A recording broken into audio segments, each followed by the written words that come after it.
If you guys want to go ahead and see the loadout that I'm using, I'm going to go ahead and leave the pictures at the very end of the video if you guys want to check it out. I was using the Wellgun and the Automaton here. It also is going to be kind of hitting this team. If you see on the mini map here, you've got the 1 and the 2 here, and we know that the other team's over here.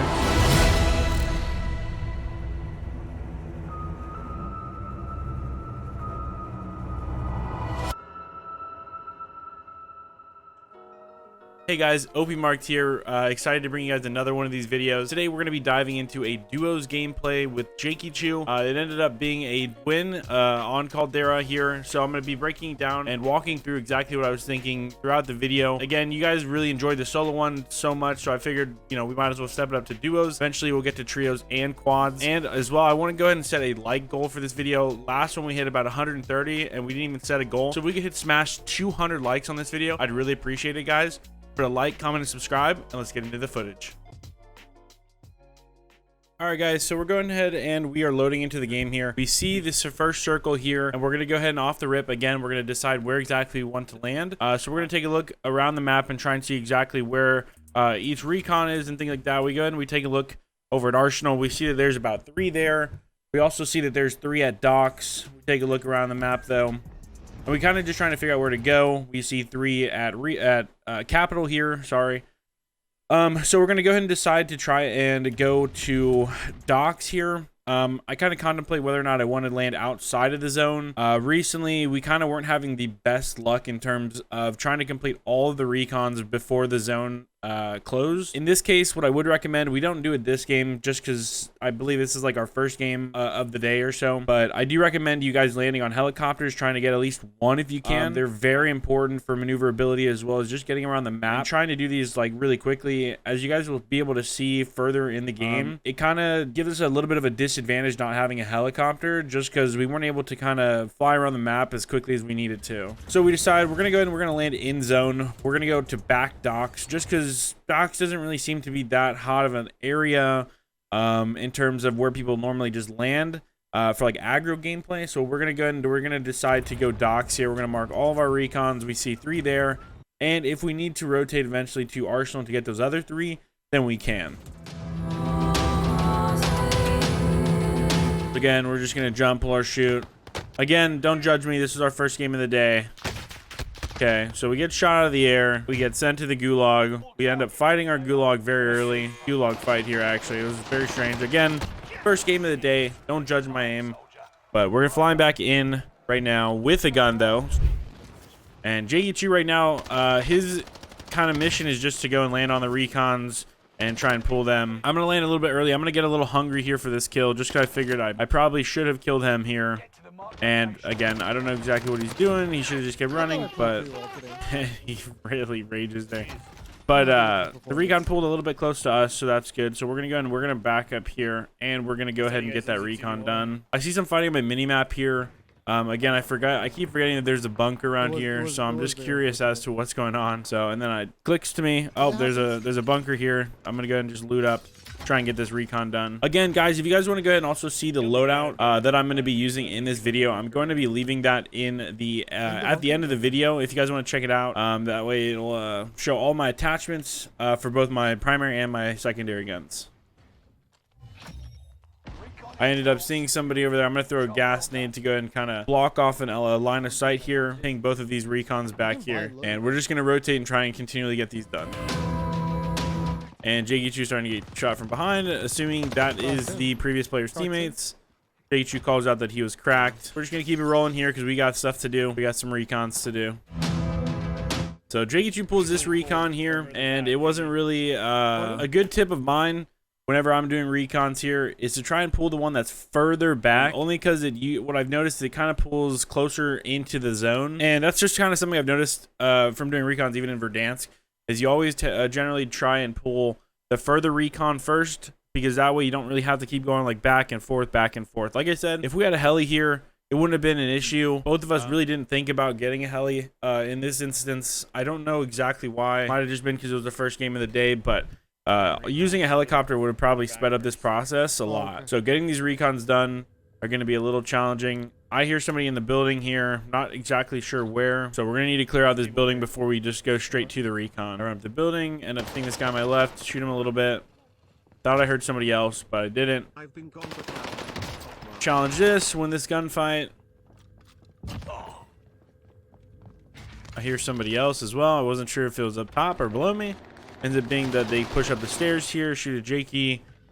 Send this on a wild goose chase. I thought he was about to re-challenge here. He's not. He's just kind of running around everywhere. I'm not really too sure where this guy is. Heard the glass break right here. I jumped through the window. It ended up being he was literally right in the corner. I'm almost dead. Jakey runs in. I throw a flash. And ends up being that he trades. And then we get clustered up the hill. If you see up the hill here on the radar, you see a little red ping here. So that's exactly where they called it in. So we know exactly where they called the cluster in from. So we're just going to kind of chill for a second, let this cluster run its course here. Again, like I said, if we had a cluster, Jakey's starting to get shot out, I rechow. Ends up being that we down this guy. And I'm just going to get the recon done. Jakey kind of does his own thing here. He kind of runs off, and he wants to get those kills there. Well, we could play a little bit more passively, but it didn't really matter. I mean, Jakey 2 can also kind of hold his own. So I wasn't really too worried about him dying or anything like that. I get the recon done. We still have one more recon to do in this area. It ends up turning out that it's definitely not going to be enough here. We're definitely going to need more than 3. So we pick up the recon. We see where it goes exactly. We're going to head over there. Now, I would say both of us probably have about 3 kills apiece. Jakey might have 4. So we might have cleared out docks for the most part here. I would say it was probably a little bit more populated than what we usually do. But loadout spawns here. Jakey calls out that it's just our loadout here. So we know exactly that there may not be anyone close to us. Usually if you look up when your loadout spawns from the sky and if you see any others with it, usually that's an indication that there are other people near you. In this case, it looked like ours was alone, but we're going to go ahead and buy our own loadout anyway, just because we're going to need to for restock claymores as well. If you guys want to go ahead and see the loadout that I'm using, I'm going to go ahead and leave the pictures at the very end of the video if you guys want to check it out. I was using the Wellgun and the automaton here. And I take a look at the map, kind of see where it's ending here. It's not necessarily the best circle, but it is definitely playable. We definitely need to get more recons done just so we know exactly where the final zone's going to be exactly where we can go ahead and post up. I kind of am looking around docks right now after first zone closes. I'm seeing that there's not really many recons here. There's still the recons over in Arsenal. Also, there's a recon over to our right. So I'm thinking, you know what, maybe we should go to Arsenal here. Also, I'm thinking Arsenal's kind of a hot drop here. Plus, we could probably use a little bit more money. Only because we really don't have much. We have about a combined $6,000, which isn't really going to get us much, especially when we need to buy everything from munitions to airstrikes. Jakey may need a gas mask or a kill streak, things like that. So let's go ahead and get in a vehicle. And it ends up being that there's more people in docks. Somebody cracks me with a sniper rifle. Somebody lights Jakey Chew up. So I'm just going to go ahead and try and get us to a safe spot right now. As you see, I just saw people fighting at this compound up here where the recon was. If you guys see, there's a red dot right here on the recon. So we know that there are going to be some people there when we decide to try and finally go and pick that up. So we just need to be a little bit aware of that. I'm going to stop here and plate up here. That way I don't get shot out of the vehicle. You see quite a few loadouts here. I'm going to go ahead and use the car as kind of like a walking like UAV kind of. We pull up, walk inside, see a bunch of dead bodies. We don't know exactly what happened here or where the other team went. So we're just going to get in the car and we're going to head off back to this other recon and just try and get this thing done.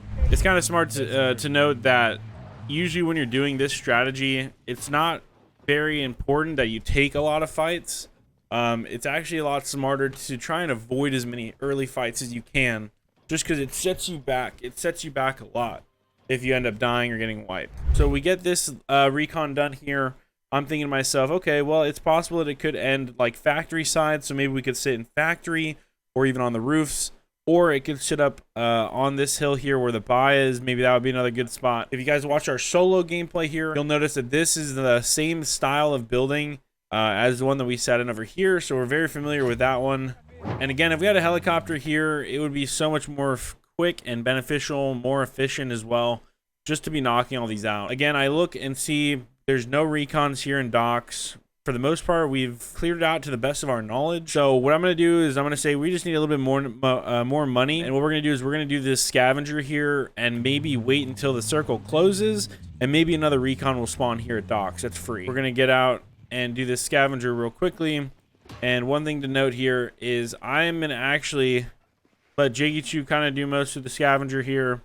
And what I'm going to do is I'm going to decide that I actually really want to go get this Bertha here.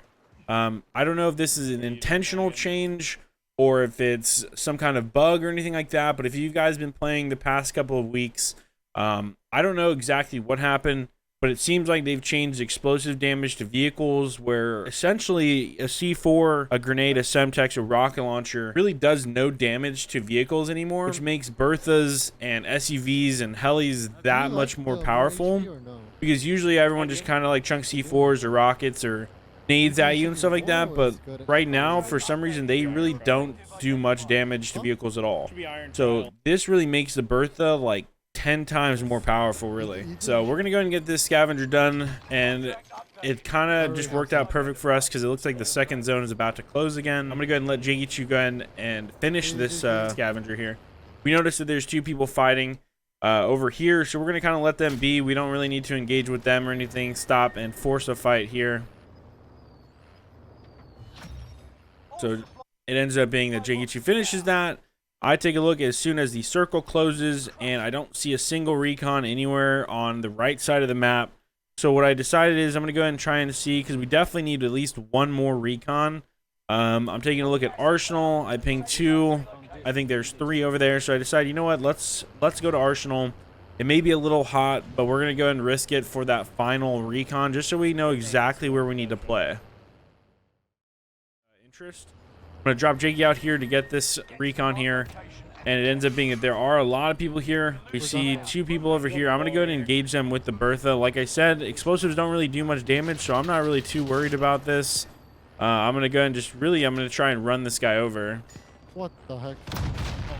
If you see, what I noticed was I believe that was a C4. If you notice the health on the Bertha, it really barely did any damage. So again, I don't know if this is like a bug or if this is something the Warzone did to make it this way, but the vehicles right now are actually really very, very broken.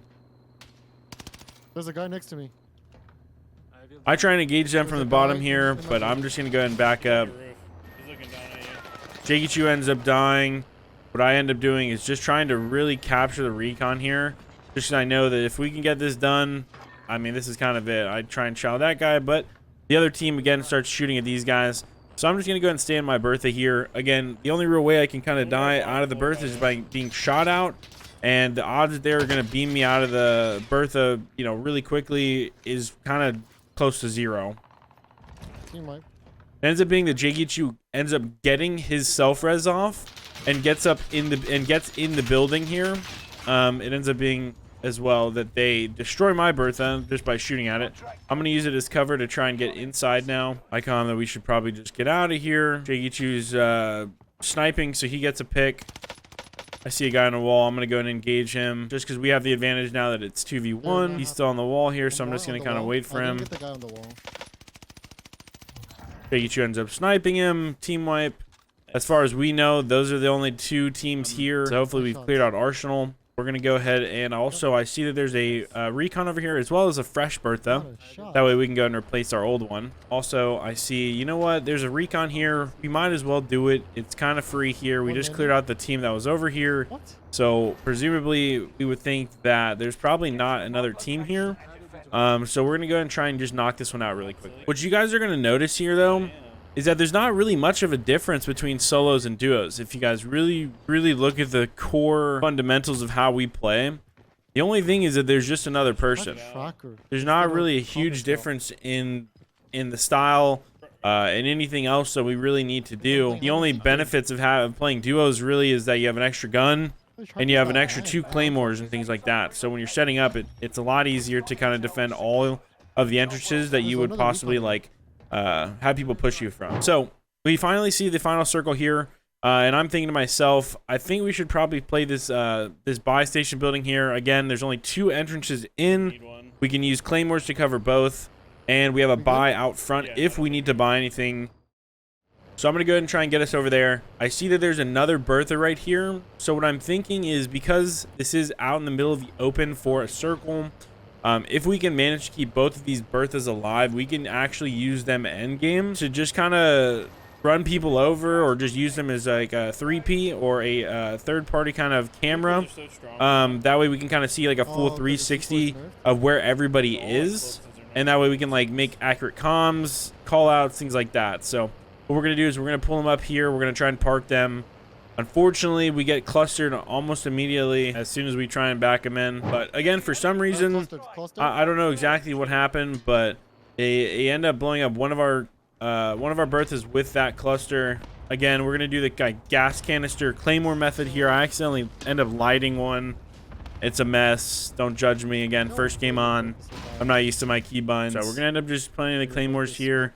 I go outside to try and find some, because I know usually there's some on the outside, but I think the cluster strike blew it up. I tell Jake, you know what, let's just get inside. You don't really need to be in the Bertha out there. So I plant a claymore at each door. He ends up doubling up on my claymores.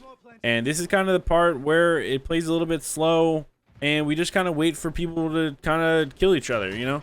We don't really need to be doing all the fighting. We're here to just try and win the game. So we're going to kind of just post up, and we're going to kind of just wait till endgame. We have both doors double claymored with gas canisters. So anybody that pushes is going to get immediately down. So that guy pushes us. We're going to reset our claymores here and put both claymores there and kind of reset our base. So we ended up hearing a lot of people on the outside of us. So what I did is we both actually airstriked and clustered around us. That way we can get everybody kind of off of our building, get them moving, and if somebody else is around, they can try and like take advantage of that and shoot them, maybe kill them around us. That way we can kind of just clear out our background. If you hear that, actually, there were some bullets fired right there, and I believe we heard somebody die outside. So our kill streaks actually helped us a lot there, even though we didn't get a direct kill with it. And again, here somebody walks into our claymores. We're just getting some easy team wipes, easy kills here. We actually still have about like $28,000. So in my mind, what I'm thinking is, since we do have a buy station right out front and we do have a Bertha, one of us can use that Bertha to kind of try and drive away and spot anybody around our building. And what I'm going to do is I'm going to try and play late and pop an advanced UAV. That way we know exactly where everybody is on the map, so we don't have to worry about getting snuck up on or anything like that. So I'm going to ask Jiggy Chew for his money, just enough so that way I can go ahead and buy all the UAVs. And even maybe another air striker cluster. So we end up gas playing here. He ends up driving me all of his money, which I don't need. So I'm going to end up just dropping him a little bit more, just so if he needs to res me, he can. But we're going to play in the gas a little bit late here. Nobody's taking our Bertha, fortunately. So one of us is going to go ahead and use that to drive around. And then I'm going to be using the buy station here to go ahead and try and pop an advanced UAV. So I'm confident we're pretty clear around us. I'm going to go ahead and start popping these UAVs, just so we can try and see exactly where everybody is. I end up buying another cluster and another gas mask. I jump down, take a look at the map. We see exactly where everybody is. It ends up being only 2 teams alive by the time we end up in this final zone. For some reason, I can't get this friggin' Bertha out of this little spot. So I'm going to use the Bertha essentially as cover.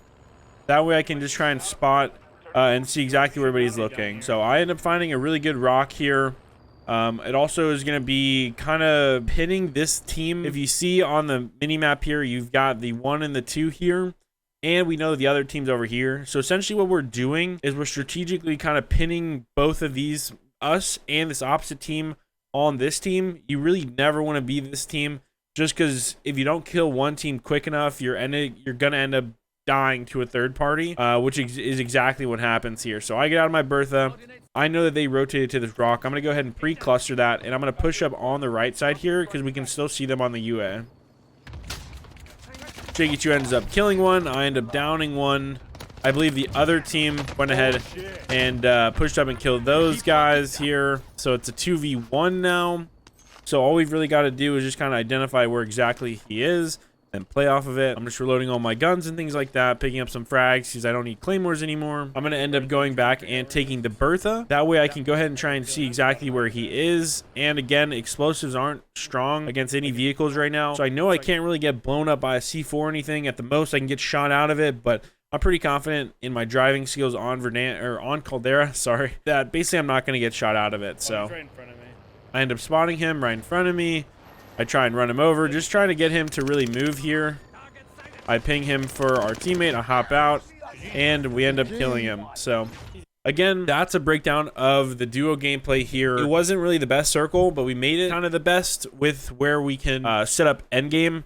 It's not always going to be like that, I know.